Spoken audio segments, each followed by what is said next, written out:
The sterile smell of disinfectant hung in the maternity ward, mixing strangely with the quiet cries of newborns and the soft shuffle of nurses' shoes. For most families, this floor was a place of relief and joy, but for Alina it had turned into a battlefield. She lay pale and exhausted on the narrow hospital bed, her body aching after hours of labor, her arms trembling as she held her baby for the first time.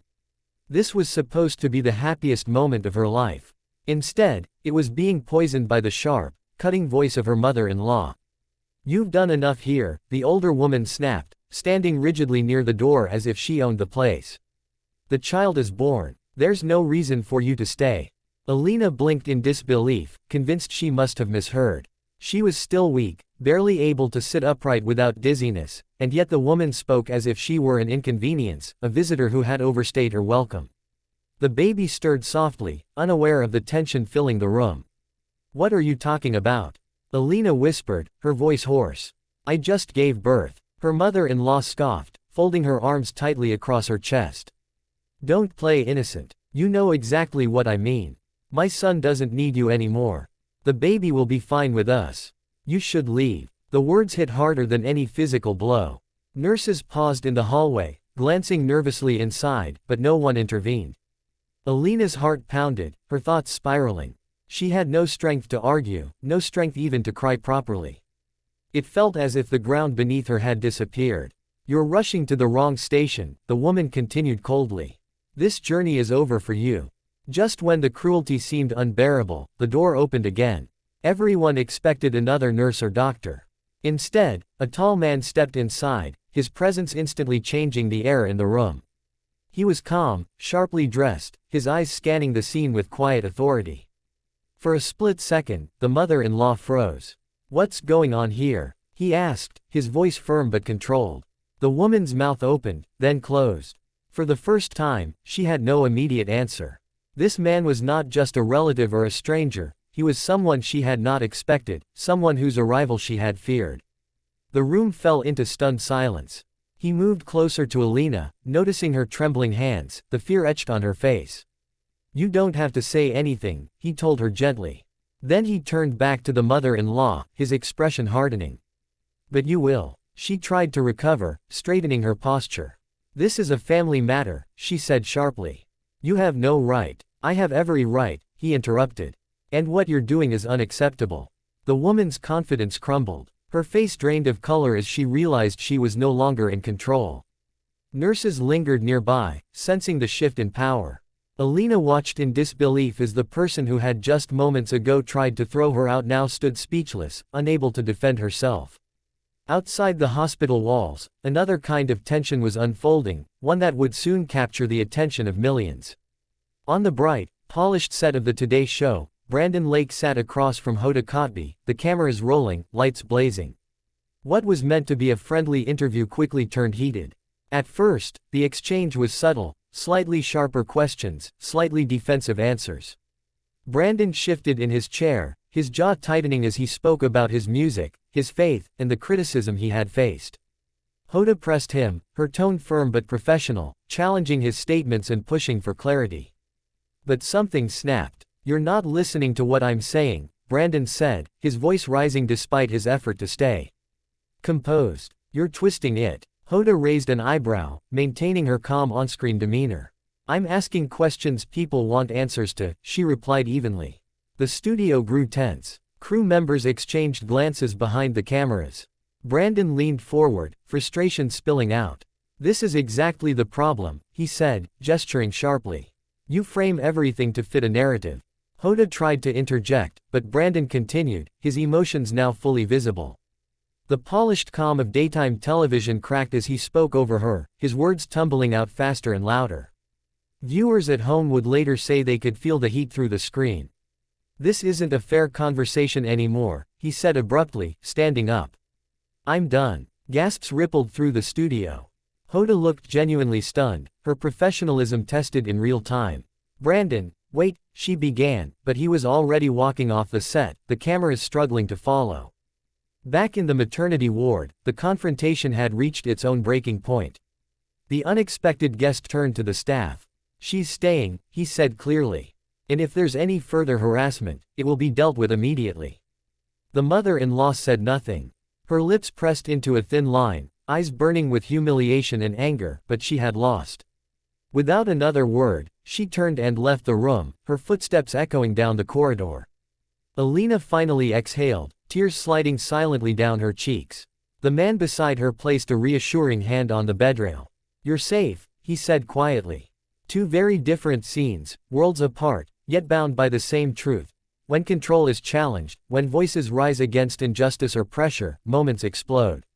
Whether in a hospital room where a new life begins or on a television set where reputations are tested, confrontation can strip people bare, revealing who they really are when the script falls apart. For Alina, the sudden guest changed everything, turning fear into relief and silence into protection.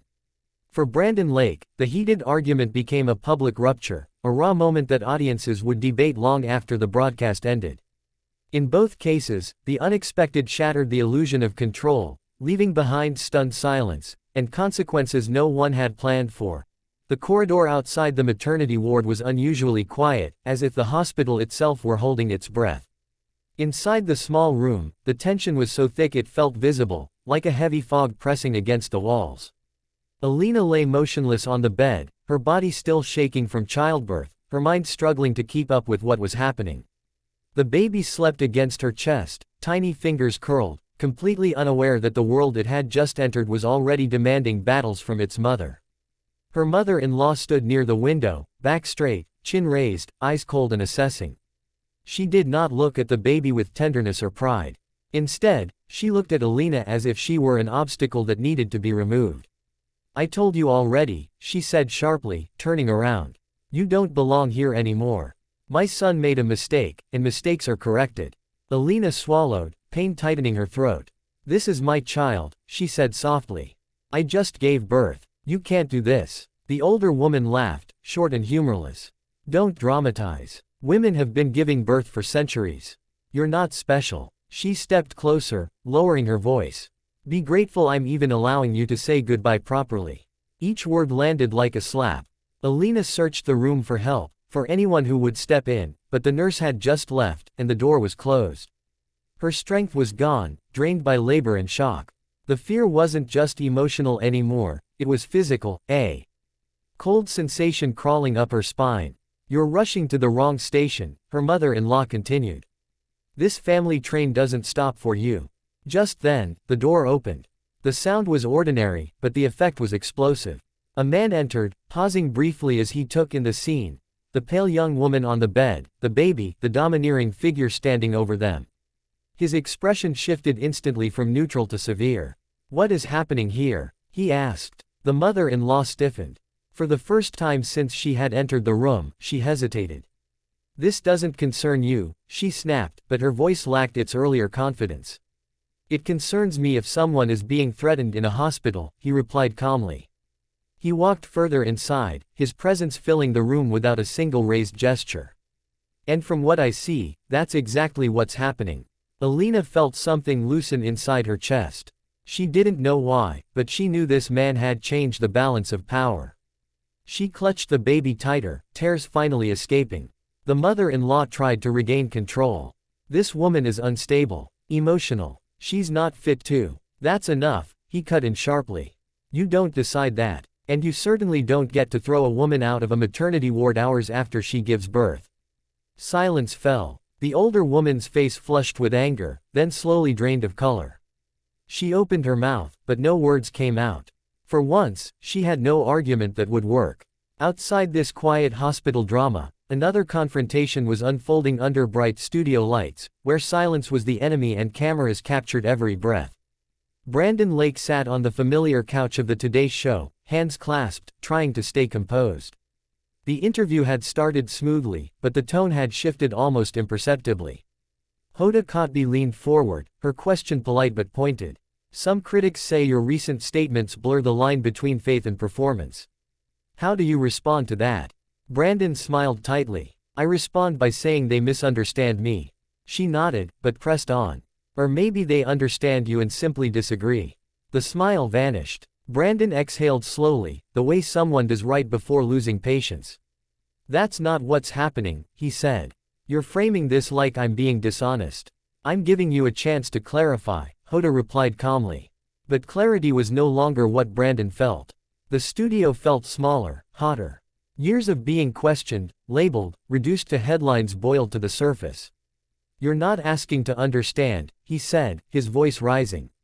You're asking to provoke. A murmur moved through the crew.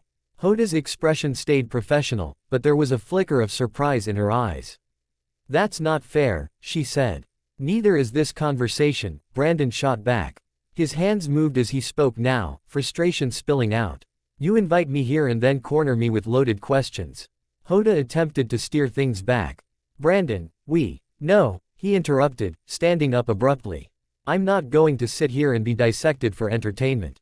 For a second, time froze. Then he stepped away, microphone still clipped, walking off the set. The cameras hesitated, unsure whether to follow or cut away. Hoda remained seated, visibly stunned, professionalism battling surprise as the moment slipped beyond control. Back in the hospital, the confrontation had ended just as decisively. The man who had entered the room pressed the call button, summoning staff. When the nurse arrived, he spoke calmly but firmly, outlining exactly what had occurred. This patient is not to be harassed, he said. And if this woman returns and causes distress again, hospital administration will be involved. The nurse nodded, already positioning herself protectively near the bed. The mother-in-law said nothing. Her power was gone, stripped away by witnesses and authority. Without another glance at Alina or the baby, she turned and left, her footsteps sharp with humiliation. When the door closed, the room felt different. Lighter. Alina let out a shaky breath she hadn't realized she was holding. The man turned to her, his voice gentle now. You did nothing wrong, he said. Rest. That's all you need to do right now. Tears rolled freely down her cheeks, but this time they weren't only from fear. They were from relief. 2 confrontations. 2 explosions of tension. One in a quiet hospital room where a new life had just begun, another on a national television set where reputations and beliefs collided. In both places, control slipped, emotions surged, and the unexpected changed everything. For Alina, the sudden arrival of an ally turned her from a victim into a protected mother. For Brandon Lake, walking off the set became a statement, a refusal to stay silent under pressure. Different worlds, different stakes, but the same truth echoed through both moments. When pushed too far, people either break, or they stand up and walk away, leaving everyone else stunned in their wake.